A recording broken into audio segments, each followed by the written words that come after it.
voulons vous souhaiter la bienvenue à ces programmes et demander que la paix, la joie, le bonheur du Seigneur soit votre partage. Et nous continuons avec ces thèmes, le bonheur d'aller vivre au ciel. Et nous avons commencé à décrire comment sera le ciel. Mais avant cela, passons quelques temps dans la prière et dans l'adoration à notre Dieu et célébrons-le, bénissons son saint nom. Son nom est grand, il est digne de louange et nous voulons chanter sa grandeur. Combien notre Dieu est grand. Chantons-le, combien il est grand. Alléluia.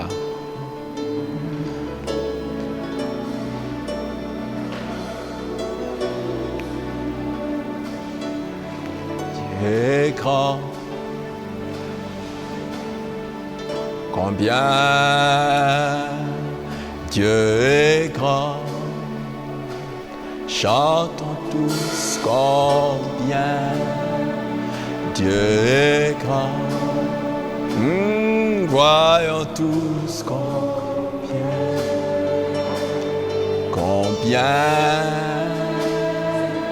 Dieu est grand. Chantons-le, il est grand, combien il est grand. Combien Dieu est grand. Oh, chantons tous combien Dieu est grand. Chantons tous combien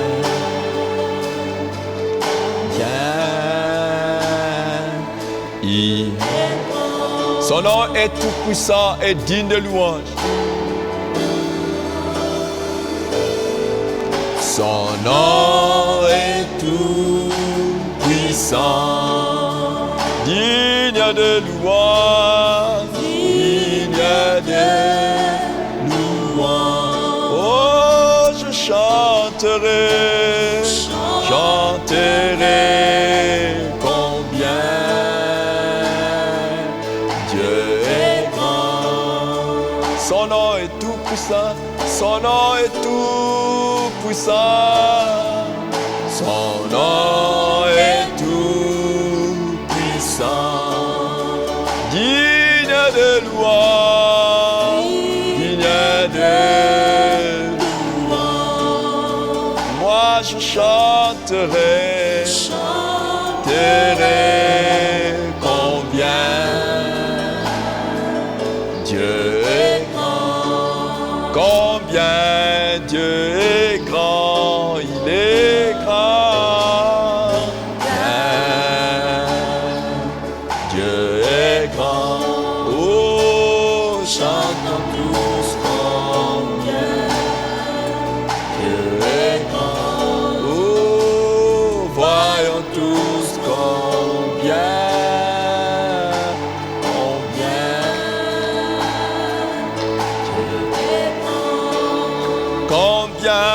il est grand, il notre Dieu. Combien Dieu est grand. Oh, chantons tous combien Dieu est grand. Oh, voyons tous combien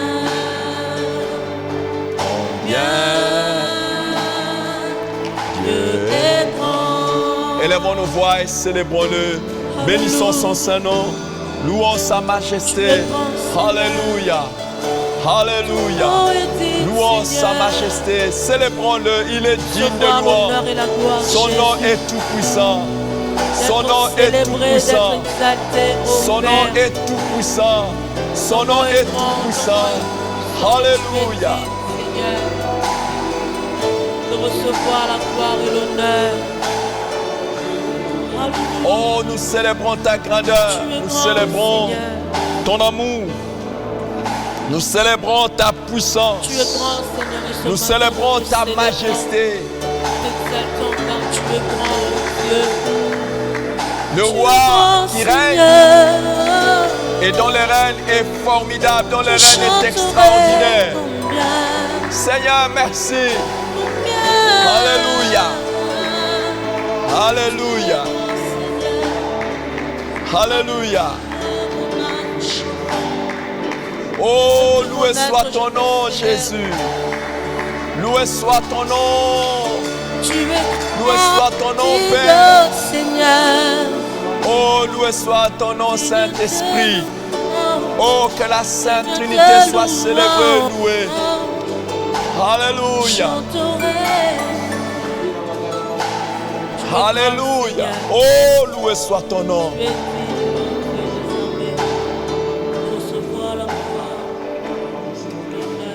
Oh, sois magnifié, Seigneur. Tu es hautement exalté et il n'y a personne que nous pouvons comparer à toi. Seigneur, il n'y a personne que nous pouvons mesurer à toi. Il n'y a personne que nous pouvons égaler à toi. Il n'y a personne, Éternel des armées, dans le ciel, sur la terre et sous la terre. Il n'y a personne, Éternel des armées, à qui nous pouvons. À toi l'honneur, à toi la gloire, Seigneur. Magnifié soit ton nom. Alléluia. Digne de recevoir la gloire. Alléluia. L'honneur, Jésus. Digne d'être exalté. T'es célébré, t'es loué, Éternel des armées, t'es magnifié. Telle est notre joie, notre bonheur. Car tu es grand, Seigneur. Car tu es bon, notre Dieu, ce matin. Car tu es grand, notre Dieu, nous célébrons. Adonai, sois béni. Shaddai, sois exalté ce matin. Tu es digne de louange, tu es digne d'adoration. Tu mon maître, mon Seigneur, mon Dieu. Exalte-toi, Seigneur. Nous nous gloire. Oh, merci Seigneur. Nos cœurs sont dans la joie de te célébrer. Nos cœurs sont dans la joie de te magnifier.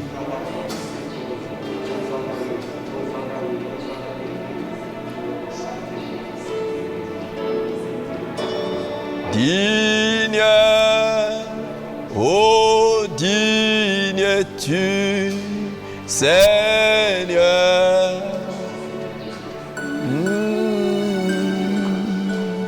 Digne d'être remercié, loué, adoré.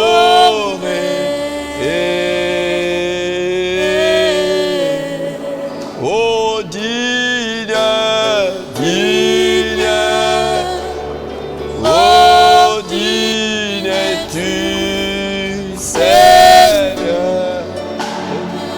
Oh Seigneur, digne d'être remercié, loué, adoré. Chantons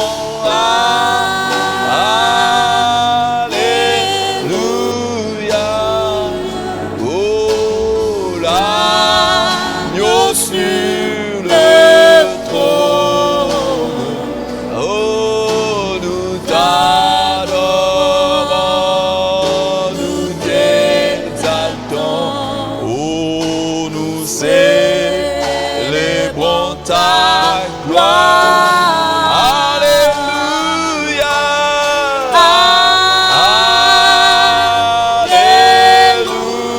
Alléluia. Oh louange au grand roi.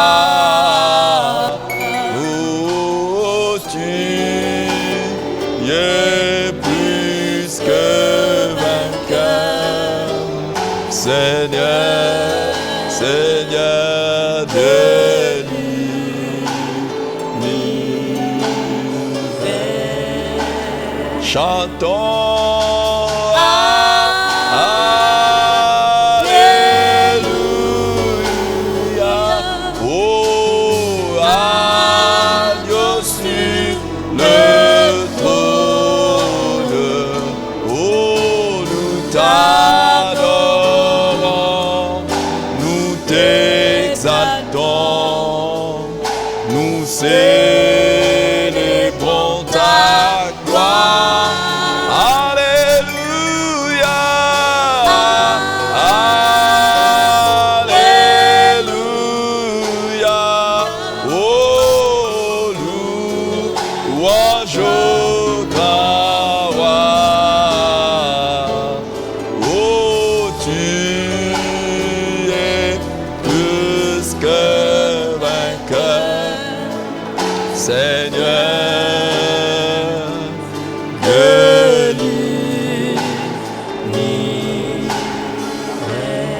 Oui, Seigneur de l'univers, à ton nom la gloire, à ton nom l'honneur, à ton nom la puissance. Seigneur, merci. Merci, Seigneur. Merci, Seigneur. Sois avec nous pendant ces moments où nous voulons parler encore de ta parole, des choses que tu nous réserves à nous qui avons pris la décision de t'appartenir. Merci, Seigneur. Saint-Esprit, bénis-nous et fais-nous énormément du bien au nom de Jésus-Christ. Amen. Gloire à Dieu. Là où vous êtes en train de nous suivre, que le Seigneur vous bénisse abondamment. C'est une grande joie encore de pouvoir être ensemble, parler de la part du Seigneur, échanger sur des réalités qui nous sont promises et que nous sommes en train d'attendre devant Dieu. Et je rappelle que notre thème, c'est le bonheur d'aller vivre au ciel. Le bonheur d'aller vivre au ciel. Nous avons dit pourquoi, nous avons donné d'abord les raisons pour lesquelles il nous fallait tourner nos regards vers le ciel. Entre autres, nous avons vu que la vie ici sur la terre ne fait que nous décevoir. La vie ici-bas ne sera jamais parfaite. Il y aura toujours des problèmes, quoi que nous fassions, quoi que nous disions, quoi que avec tout, nous ne serons jamais dans le bonheur véritable ici. Et la situation ne va que de mal en pis ici sur la terre. Et nous avons vu que le fait de tourner nos regards vers le ciel nous donne une bonne et meilleure perspective de la vie. Nous avons donné au moins 12 raisons pour lesquelles il était bon pour l'homme, il était bon pour une femme, un homme, de regarder, d'avoir ses regards tournés vers le ciel.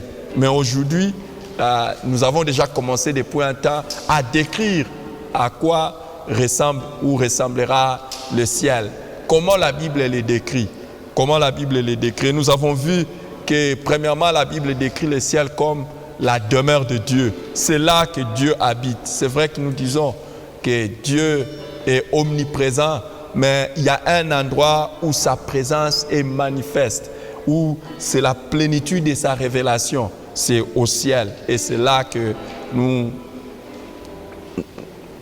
où il manifeste toute sa gloire, sa sainteté, son amour, sa justice, son ordre, sa perfection et tout ce qu'il a de meilleur. Nous avons vu aussi en deuxième lieu que le ciel est l'endroit d'où est venu et où est rentré le Christ. C'est de là que Jésus-Christ est venu, là où il est célébré, honoré à jamais. C'est de là aussi qu'il est rentré. C'est là qu'il a quitté.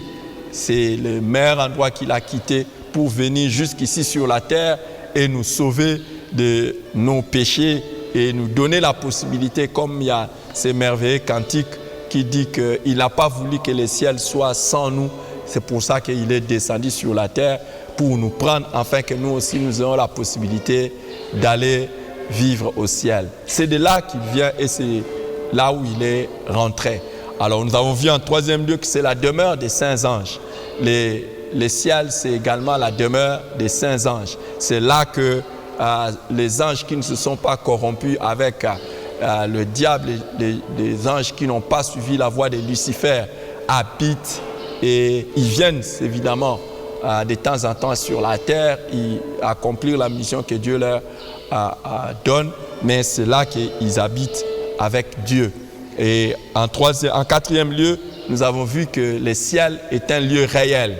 C'est un lieu réel et il n'est pas un état d'esprit où quand nous disons que nous irons au ciel, c'est un état d'esprit. Non, c'est un lieu réel où on nous a montré qu'il y a des habitations, il y a une ville, et il y a des portes de cette ville. Il y a beaucoup de descriptions. Il y a même un sanctuaire qui se trouve dans la ville dont on nous parle. Nous avons vu que c'est vraiment un réel lieu. Et au dernier rendez-vous que nous avions, nous avons montré que le ciel est un lieu de conscience. Ça veut dire que ceux qui vont être au ciel seront des personnes conscientes, c'est-à-dire des personnes qui vont reconnaître Dieu qui est au ciel, c'est reconnaître tous ceux qui sont là et reconnaître ceux qui ont été avec eux ici sur la terre. Donc, ce n'est pas un endroit où nous devenons amnésiques, nous oublions tout. Non, non, au ciel, nous saurons qu'est-ce qu'il y a là-bas, nous aurons conscience de qui est avec nous au ciel et qui n'est pas avec nous au ciel et qui est en enfer. Et les anges, nous les connaîtrons et nous aurons donc une conscience. Alors aujourd'hui, par la grâce de Dieu, nous voulons ajouter peut-être 2 autres caractéristiques de ce ciel, de la manière dont est décrit le ciel. Premièrement, nous voulons dire que le ciel est un endroit de perfection inédite. Donc c'est comme ça que est décrit le ciel. C'est un endroit de perfection inédite. Je vais vous convier à lire avec moi dans Ésaïe chapitre 65. Ésaïe chapitre 65, les versets 17 et les versets 18. Ésaïe 65, les versets 17 et les versets 18. Voici comment le Seigneur, déjà depuis longtemps par la voix de son prophète, décrivait les ciels. Il dit: car je vais créer de nouveaux cieux et une nouvelle terre, et on ne se rappellera plus de choses passées. Elles ne reviendront plus à l'esprit. Réjouissez-vous plutôt et soyez toujours dans l'allégresse à cause de ce que je vais créer. Car je vais créer Jérusalem pour l'allégresse et son peuple pour la joie. Évidemment, déjà, soit dit en passant, quand on dit qu'on ne se rappellera plus de choses anciennes, non, il ne s'agit pas qu'on deviendra amnésique, comme je l'ai dit, qu'on perdra notre conscience. Non, ça dit que l'état des nouveaux cieux et de la nouvelle terre que Dieu va créer va être tellement nouveau qu'on va complètement oublier l'état ancien.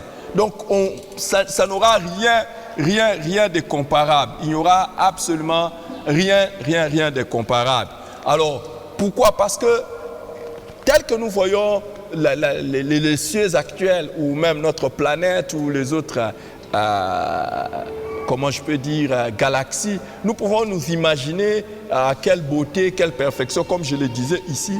Mais pourtant, lorsque nous regardons dans la Bible, Dieu nous dit déjà que ce que nous voyons aujourd'hui, nous allons complètement oublier cela. Pourquoi? Parce qu'il va créer de nouvelles choses et de nouvelles choses sera dans ce nouveau ciel et cette nouvelle terre. Il y aura tellement de choses belles et ce sera un endroit où il fera beau vivre. Alors nous avons quelques caractéristiques qui nous montrent que ce sera un endroit de perfection inédite. Si nous regardons par exemple dans Apocalypse chapitre 22, Apocalypse chapitre 22, regardons dans Apocalypse chapitre 22, on nous donne un détail très extraordinaire du ciel. Je n'aimerais pas manquer là, le premier verset et le deuxième verset, on nous dit: et il me montra un fleuve d'eau de la vie, limpide comme du cristal qui sortait du milieu de Dieu et de l'agneau. Au milieu de la place de la ville et sur les 2 bords du fleuve, il y avait un arbre de vie, produisant 12 fois de fruits, rendant son fruit chaque mois, et dont le feuillage servait à la guérison des nations. Vous rendez compte qu'on nous parle de l'eau, on nous parle d'un fleuve, mais limpide comme du cristal. On dit que ce sera limpide comme du cristal. Donc, quelle beauté! Quelle beauté! Et on nous parle des arbres. Donc, dans le ciel, il y aura des fleuves et il y aura des arbres. Je sais qu'on ne peut pas imaginer. Ce n'est pas comme nos fleuves ici qui sont déjà pollués. Ce n'est pas comme ça. C'est vraiment loin de là. Quelle perfection. Et des arbres qui ne sèchent pas et qui sont là et dont les fruits servent de guérison des nations. C'est extraordinaire. Et nous allons en parler bien plus tard sur ce que nous ferons au ciel quand on nous parle des arbres et qui ont des fruits. Ce que nous allons également être en train aussi de manger. Donc, c'est un endroit qu'il ne faut pas manquer. Il ne faut pas manquer le ciel. Regardez aussi dans Apocalypse toujours. Regardez dans Apocalypse chapitre 21. Apocalypse chapitre 21, nous allons lire à partir du verset 19. Regardez comment est décrit le ciel. Et je ne sais pas si vous n'avez pas envie d'y aller.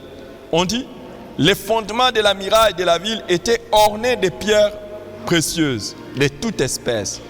Les premiers fondements étaient de jaspe, les seconds de saphir, les troisièmes de chalcédoine, les quatrièmes d'émeraude, et les cinquièmes de sardonyx, les sixièmes de sardoine, les septièmes de chrysolite, les huitièmes de béryl, le neuvième de topaz et le dixième de chrysoprase, les onzièmes d'hyacinthe et le douzième d'améthyste.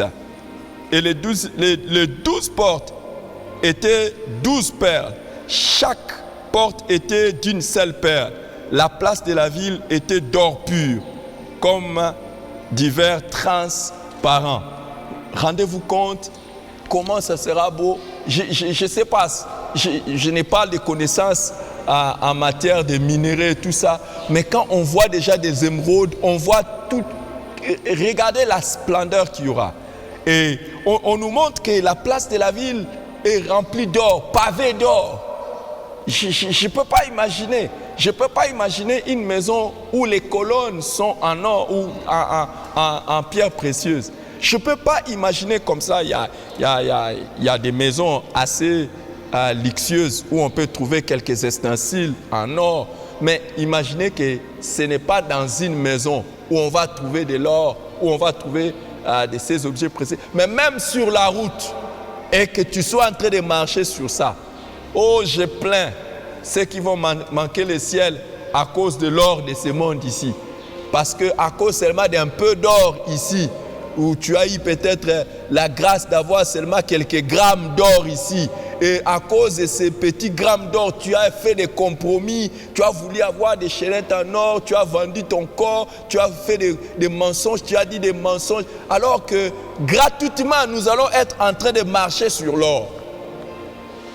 Quel extraordinaire!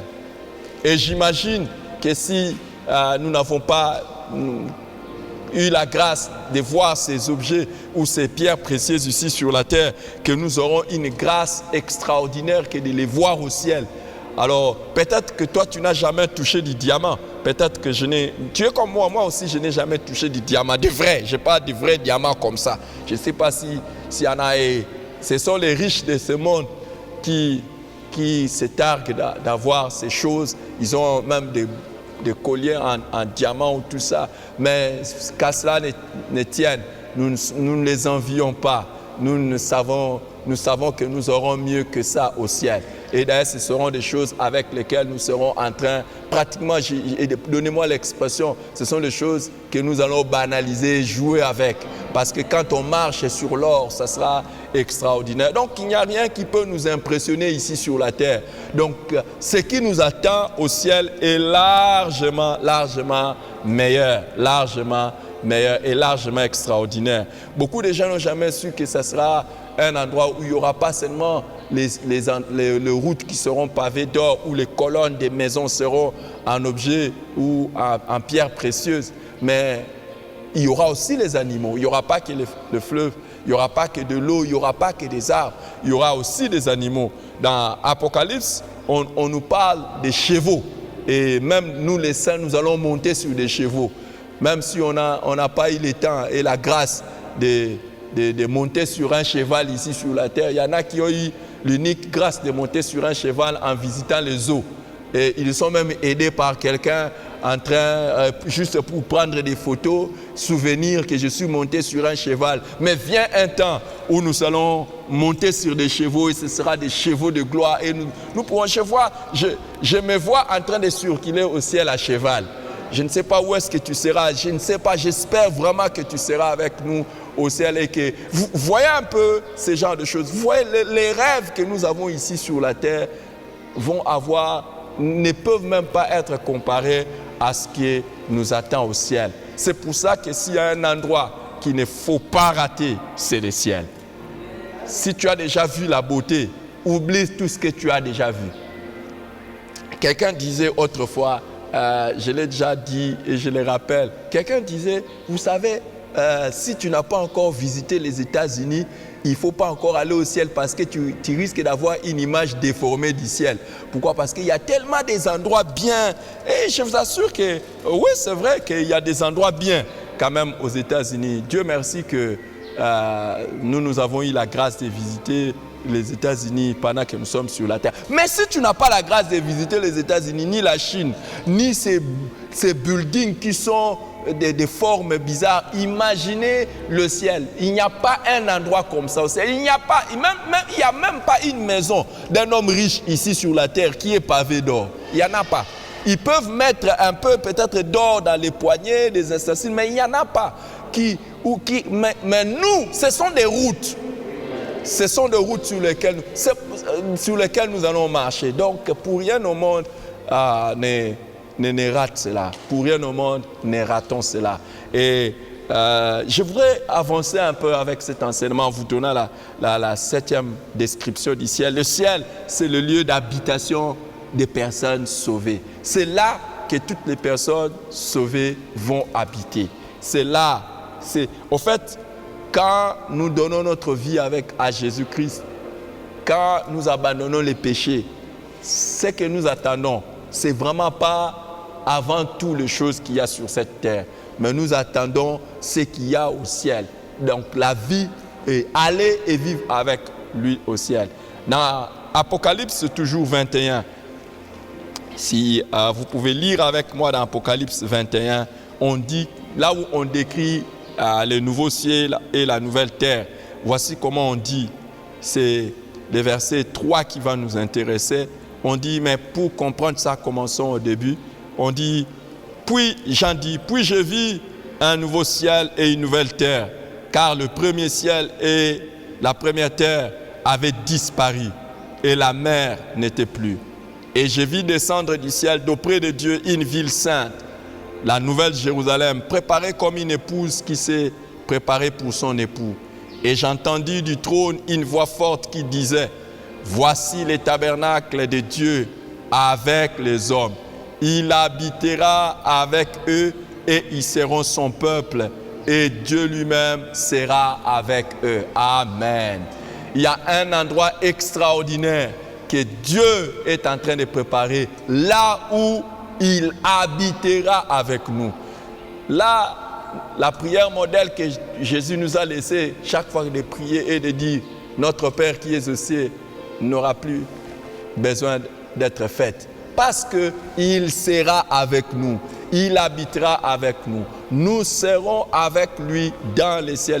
Le ciel, c'est cet endroit où nous allons habiter. Et c'est pour ça, quand vous lisez Philippiens chapitre 3, dans Philippiens chapitre 3, Paul dit quelque chose d'extraordinaire. Dans Philippiens chapitre 3 au verset 20, il dit, notre cité à nous est dans les cieux, d'où nous attendons aussi comme sauveur le Seigneur Jésus-Christ. Au verset 21, il dit, qui transformera les corps de notre humiliation en les rendra semblables au corps de sa gloire, par les pouvoirs qu'il a de s'assujettir toutes choses. Notre cité à nous est dans les cieux. En fait, pour nous, les chrétiens, notre cité, ce n'est pas ici. Notre lieu d'habitation final, ce n'est pas ici, c'est le ciel.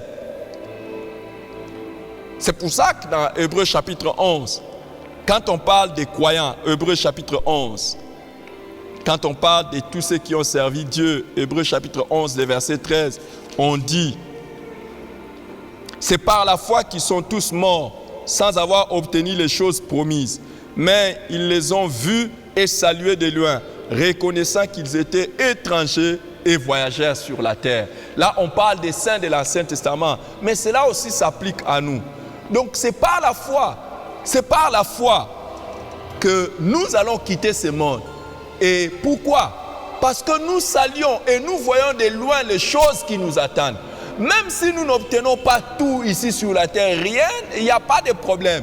Demain, nous allons vivre le bonheur au ciel. Et qu'est-ce que nous faisons ici sur la terre? Ici sur la terre, selon 2 Corinthiens chapitre 5, verset 20. Nous sommes les ambassadeurs. Nous faisons fonction d'ambassadeurs ici. Notre cité, c'est là-bas, mais ici, Dieu nous a laissés ici pour que nous soyons des ambassadeurs. Lisons ensemble dans 2 Corinthiens chapitre 5. 2 Corinthiens chapitre 5. Au verset 20, Paul dit: nous faisons donc les fonctions d'ambassadeurs pour Christ, comme si Dieu exhortait par nous. Nous vous supplions, nous vous en supplions au nom de Christ, soyez réconciliés avec Dieu. En fait, nous sommes ici non seulement pour Dieu, quand Dieu nous sauve, il ne nous prend pas directement et ne nous amène pas directement au ciel. Il nous garde ici pour que nous puissions jouer la fonction d'ambassadeur. Et il y a une mission spéciale que Dieu nous donne en tant qu'ambassadeur ici, c'est de réconcilier les hommes avec lui. C'est de chercher à ce que tous se réconcilient avec lui. Et si tout le monde se réconcilie avec lui, tout le monde aura aussi la possibilité maintenant d'aller vivre au ciel. Si toi et moi nous sommes encore ici sur la terre, évidemment je parle de ceux qui sont déjà en Christ, ce n'est pas pour que nous puissions perdre notre identité. Bien au contraire, c'est pour que nous montrions aux autres que nous sommes, notre cité n'est pas d'ici. J'ai plaint les chrétiens qui ne prêchent l'évangile que de la terre. L'évangile des bénédictions que nous allons avoir ici sur la terre. On raconte l'histoire d'un papa quand son enfant est venu lui dire: papa, je suis devenu chrétien, je commence à prier. Son papa commence à pleurer. Son papa commence à pleurer amèrement. Il dit: mon fils, comment tu peux entrer dans ces choses? Est-ce que je ne te donne pas tout? C'était un papa riche et qui donnait tout à son fils. Et dans l'idée de ce papa, c'est que ceux qui vont prier, ce sont ceux qui ont des problèmes, ceux qui manquent des choses de ce monde. Il dit à son fils: qu'est-ce qui te manque? Pourquoi tu pars là-bas? J'aimerais dire que si nous prions, ce n'est pas d'abord avant tout que nous obtenions les choses de ce monde. Si c'est seulement dans les choses de ce monde que nous espérons, l'apôtre Paul dit: nous sommes les plus malheureux de tous les hommes. Mais ce que nous attendons de mieux, c'est la vie après cette mort. Vous pouvez gagner le monde entier et perdre votre âme et rater les meilleurs. D'ailleurs, vous ne pourrez même pas gagner le monde entier. Vous voyez? Et tout cela est arrivé parce que nous-mêmes, les ambassadeurs de Christ, au lieu de faire la promotion du ciel, nous faisons plus la promotion de la vie sur la terre. Nous parlons de la guérison ici sur la terre, ce qui n'est pas mauvais. Nous parlons de la prospérité ici sur la terre, ce qui n'est pas mauvais. Nous parlons des bénédictions que Dieu donne, des voyages ici sur la terre, ce qui n'est pas mauvais. Mais pourtant, toutes ces choses, nous ne pourrons jamais les avoir dans la perfection. Viendra un jour, le corps va nous trahir. Viendra un jour, les moyens peuvent nous trahir. Viendra un jour où nous allons quitter ce monde. L'évangile, le vrai, c'est de parler aux gens du salut en Jésus-Christ, qui nous donne la possibilité de vivre sur la terre de la meilleure des manières, mais plus hériter de la vie éternelle qui nous attend en Jésus-Christ. Alors, vous voyez les amis, le ciel, ce n'est pas pour tout le monde. C'est pour ceux qui seront sauvés. Nous qui sommes sauvés en Christ. Nous qui sommes réconciliés avec Dieu.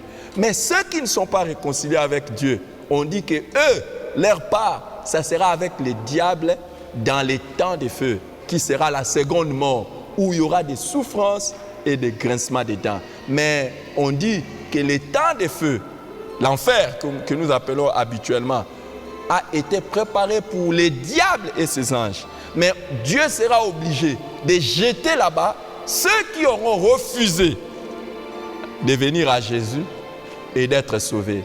J'espère vraiment que ce n'est pas ton cas. J'espère que ce ne sera pas le cas de celui qui m'écoute, que tu puisses, après la mort, connaître encore une seconde mort. Et la seconde mort est tragique parce que c'est la mort éternelle et c'est la mort souffrante, où tu vas être dans la souffrance d'éternité en éternité. Tel n'est pas mon vœu pour toi. Et j'espère que si tu as eu l'occasion d'écouter ce message, le Seigneur t'a touché et que tu peux donner ta vie à Jésus. Donne ta vie à Jésus. Abandonne les péchés. Donne ta vie à Jésus pour que tu sois sauvé et que tu sois sauvé, toi et toute ta famille, et que vous viviez la joie de vous retrouver au ciel. Et nous qui sommes déjà en Christ, notre cité est là-bas. Ne nous compromettons pas ici sur la terre. Il ne faut pas que le diable nous trompe avec les quelques avantages qu'il peut nous présenter ici sur la terre.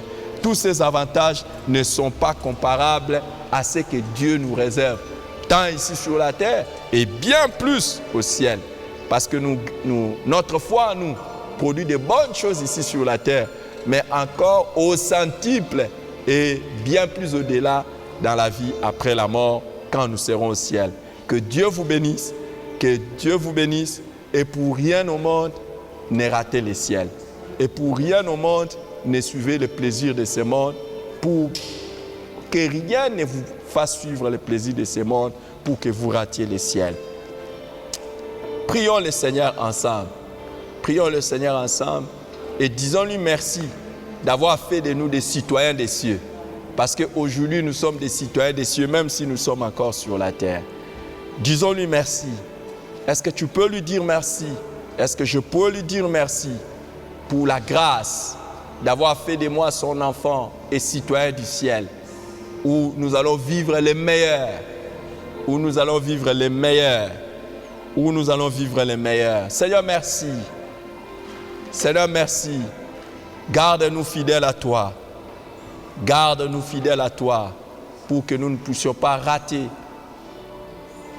le meilleur endroit préparé pour nous. Seigneur, merci. Que rien dans ce monde ne puisse nous distraire. Que rien dans ce monde ne puisse nous amener encore à autre chose qui nous éloigne de toi. Mais nous voulons être attachés à toi pour vivre le bonheur que tu nous réserves au ciel. Jésus, merci d'être venu pour nous montrer le chemin. Tu as dit, vous connaissez le chemin. Et tu as ajouté, je suis le chemin, la vérité et la vie. Nul ne vient au Père que par moi. C'est grâce à toi, Jésus-Christ, que nous pouvons aller au Père. Merci pour cela. Sois glorifié et loué. Garde-nous et bientôt nous serons avec toi. Bientôt nous te verrons tel que tu es. Notre prière est qu'aucun membre de nos familles, aucun de nos amis, aucun membre de notre Église ne puisse rater ces rendez-vous et que tu sauves le monde que tu as tant aimé, pour qui tu es venu pour mourir, afin que tous nous soyons au ciel. À toi la gloire, au siècle des siècles, au nom de Jésus-Christ. Amen. Gloire à Dieu, merci d'avoir partagé ce temps avec nous. Et il y a d'autres vidéos qui se trouvent dans la page ou dans les comptes des réseaux sociaux que vous avez suivis ou bien dans la chaîne de télévision qui nous relaie. Alors, vous pouvez continuer à les suivre et soyez bénis de là où vous êtes.